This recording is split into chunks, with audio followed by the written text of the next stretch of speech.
Assalamualaikum warahmatullahi wabarakatuh. Perkenalkan, nama saya Matir Muhammad Asari dari kelas 12 MIPA 5. Pada kesempatan kali ini saya akan menjelaskan mengenai dinamika persatuan dan kesatuan dalam konteks Negara Kesatuan Republik Indonesia. Sebelum kita membahas lebih jauh mengenai persatuan dan kesatuan, alangkah lebih baiknya kita mengenal lebih dalam apa yang dimaksud dengan sebuah negara. Negara adalah sebuah organisasi atau badan tertinggi yang memiliki kewenangan untuk mengatur perihal yang berhubungan dengan kepentingan masyarakat luas, serta memiliki kewajiban untuk mensejahterakan, melindungi, dan mencerdaskan kehidupan bangsa. Selanjutnya itu untuk ada unsur-unsur negara. Yang pertama itu ada penduduk. Penduduk merupakan warga negara yang memiliki tempat tinggal dan juga memiliki kesepakatan diri untuk bersatu. Yang kedua itu ada warga negara. Warga negara adalah pribumi atau penduduk asli Indonesia dan penduduk negara lain yang sedang berada di Indonesia untuk tujuan tertentu. Yang ketiga itu ada wilayah. Wilayah adalah daerah tertentu yang dikuasai atau menjadi teritorial dari sebuah kedaulatan wilayah, salah satu unsur pembentuk negara yang paling utama. Wilayah terdiri dari darat, udara, dan juga laut. Yang keempat itu ada pemerintahan. Pemerintahan merupakan unsur yang memegang kekuasaan untuk menjalankan roda pemerintahan. Yang terakhir atau yang kelima itu ada kedaulatan.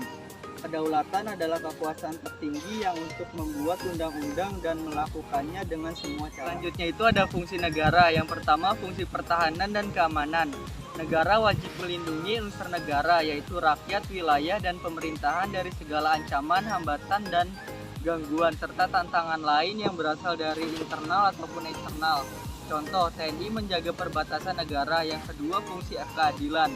Negara wajib berlaku adil, dikemukakan hukum tanpa ada diskriminasi atau kepentingan tertentu.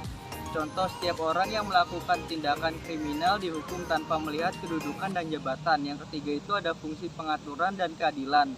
Negara membuat peraturan perundang-undangan untuk melaksanakan kebijakan dengan ada landasan yang kuat untuk membentuk tatanan kehidupan bermasyarakat, berbangsa, dan juga bernegara. Yang keempat itu ada fungsi kesejahteraan dan kemakmuran. Negara bisa mengeksplorasi sumber daya alam yang dimiliki untuk meningkatkan kehidupan masyarakat agar lebih makmur dan sejahtera. Dalam perjalanannya ada beberapa macam bentuk negara yang digunakan oleh setiap negara untuk dapat menjalankan negaranya dengan baik sesuai dengan bentuk negaranya. Tidak semua negara memiliki bentuk negara yang sama. Menurut teori modern, bentuk negara saat ini dibedakan menjadi dua, yaitu negara kesatuan unitaris dan negara serikat yaitu federal. Yang pertama itu negara kesatuan atau unitaris. Negara yang menganut bentuk negara kesatuan salah satunya adalah negara kita tercinta, Indonesia. Maka dari itu Indonesia juga sering disebut dengan Negara Kesatuan Republik Indonesia atau NKRI. Negara kesatuan adalah negara yang pemerintah tertingginya dilakukan oleh pemerintah pusat yang memberlakukan aturan berdasarkan undang-undang yang berlaku. Yang kedua itu ada negara serikat. Bentuk negara federasi ini sangat cocok digunakan oleh negara yang memiliki kawasan yang sangat luas, sehingga untuk dapat melaksanakan semua pemerintahannya secara menyeluruh dengan baik, maka dibutuhkan adanya pembagian pusat dari pemerintah pusat kepada unsur-unsur daerah di bawahnya seperti negara bagian, wilayah, republik, provinsi, dan lainnya. Selanjutnya itu saya akan membahas poin yang kedua, persatuan dan kesatuan bangsa Indonesia dari masa ke masa. Yang pertama itu ada persatuan dan kesatuan bangsa pada masa revolusi kemerdekaan 18 Agustus 1945 sampai 27 Desember 1949.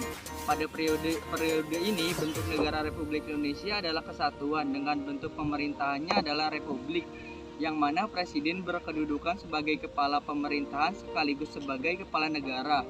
Sistem pemerintahan yang dipakai adalah sistem pemerintahan presidensial. Dalam periode ini yang dipakai sebagai pegangan adalah Undang-Undang Dasar 1945. Akan tetapi dalam pelaksanaannya belum dapat dijalankan secara murni dan konsekuen. Hal ini dikarenakan bangsa Indonesia baru saja memproklamasikan kemerdekaannya.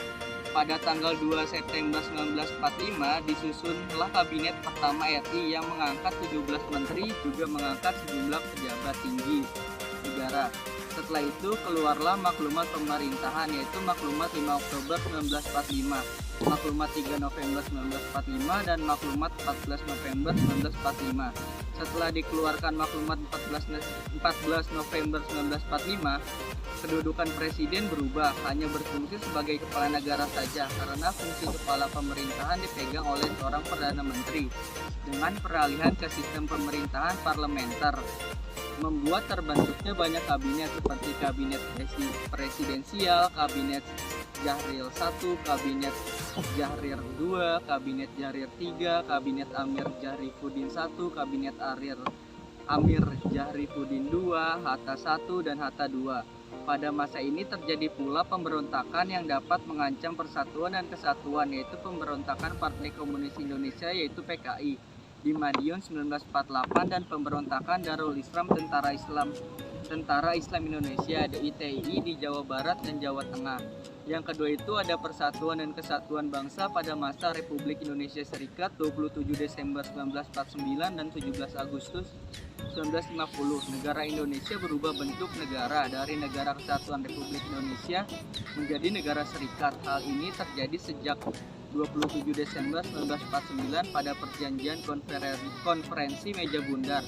Berdasarkan konstitusi RIS, presiden adalah kepala negara, tidak didampingi oleh seorang wakil presiden. Pada sistem ini kabinet bertanggung jawab kepada parlemen, dan apabila pertanggungjawaban kabinet tidak diterima dan parlemen, maka kabinet harus mengundurkan diri atau dibubarkan. Berlakunya sistem pemerintahan parlementer ini tidak berlaku lama, hanya kurang lebih 8 bulan saja, kemudian RIS dibubarkan dan kembalilah Indonesia dengan bentuk negara kesatuan. Pada masa ini pemberontakan yang terjadi adalah pemberontakan APRA atau Angkatan Perang Ratu Aceh, pemberontakan Andi Aziz, dan pemberontakan Republik Maluku Selatan atau RMS. Yang ketiga itu ada Persatuan dan Kesatuan Bangsa pada masa demokrasi liberal 17 Agustus 1945 sampai 5 Juli 1959. Setelah RIS dibubarkan, Indonesia menggunakan Konstitusi UUD 1950. Bentuk negara RI adalah negara kesatuan. Sistem pemerintahan yang digunakan adalah sistem pemerintahan parlementer. Presiden berfungsi sebagai kepala negara dan menjadi bagian dari pemerintahan, namun tanggung jawab pemerintah di tangan Perdana Menteri bersama para menterinya. Pada masa demokrasi liberal terjadi ketegangan sosial politik akibat beberapa kali bergantinya kabinet, gagalnya konstituante menentukan dasar negara, serta terjadinya sejumlah pemberontakan seperti PRRI atau Permesta. Akibatnya muncul desakan untuk memberlakukan kembali UUD NRI tahun 1945. Pada masa ini pemberontakan yang terjadi adalah pemberontakan Darul Islam atau Tentara Islam Indonesia DITII di Kalimantan Selatan, Sulawesi Selatan, dan Aceh, dan pemberontakan Pemerintahan Revolusioner Republik Indonesia atau PRRI, Perjuangan Rakyat Semesta atau Permesta. Yang keempat itu ada Persatuan dan Kesatuan Bangsa pada masa demokrasi terpimpin 5 Juli 1959 sampai 12 Maret 1967. Melalui Dekret Presiden 5 Juli 1959, pemerintah memberlakukan kembali UUD NRI tahun 1945. Berarti sistem pemerintahan yang dijalankan adalah sistem pemerintahan presidensial. Presiden menjadi kepala negara dan kepala pemerintahan, namun dalam pelaksanaannya tidak sesuai karena kedudukan presiden lebih dominan. Penyimpangan yang terjadi contohnya itu para pemimpin MPR, DPR, BPK, dan MA diberi kedudukan sebagai menteri, sehingga ditetapkan sebagai bawahan presiden. Presiden membubarkan DPR tahun 1960 dan adanya UU nomor 19 tahun 1964 yang membuat presiden berhak untuk mencampuri proses peradilan. Pada masa ini pemberontakan yang terjadi adalah pemberontakan G30 SPKI. Yang kelima itu ada Persatuan dan Kesatuan Bangsa pada masa Orde Baru 12 Maret 1967 sampai 21 Mei 1998. Pada masa Orde Baru sistem pemerintahan tetap berdasarkan UUD NRI tahun 1945, yaitu sistem presidensial.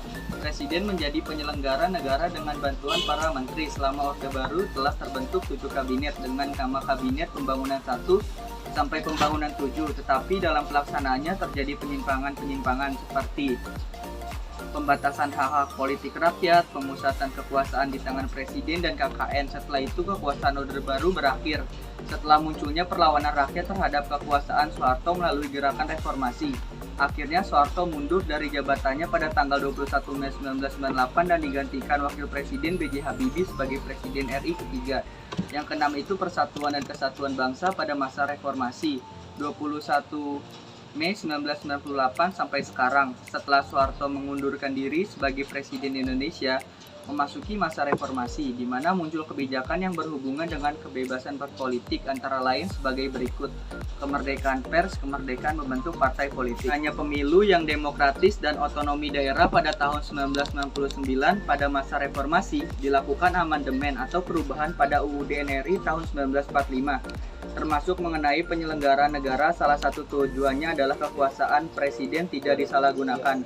Mungkin sekian penjelasan dari saya, selebihnya mohon maaf. Wassalamualaikum warahmatullahi wabarakatuh.